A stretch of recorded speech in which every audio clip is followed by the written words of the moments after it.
کوئی مصیبت نازل نہیں ہوتی مگر اللہ کے حکم سے، اور جو شخص اللہ پر ایمان لاتا ہے وہ اس کے دل کو ہدایت دیتا ہے، اور اللہ ہر چیز سے باخبر ہے۔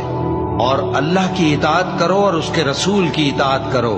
بس اگر تم منہ پھیر لوگے تو ہمارے پیغمبر کے ذمے تو صرف پیغام کا کھول کھول کر پہنچا دینا ہے۔ اللہ جو معبود برحق ہے، اس کے سوا کوئی عبادت کے لائق نہیں، تو مومنوں کو چاہیے کہ اللہ ہی پر بھروسہ رکھیں۔ مومنوں، تمہاری بیویوں اور اولاد میں سے بعض تمہارے دشمن بھی ہیں، سو ان سے بچتے رہو، اور اگر معاف کر دو اور درگزر کرو اور بخش دو تو اللہ بھی بخشنے والا ہے، مہربان ہے۔ تمہارا مال اور تمہاری اولاد تو آزمائش ہے، اور اللہ کے ہاں بڑا اجر ہے، سو جہاں تک ہو سکے اللہ سے ڈرو اور اس کے احکام کو سنو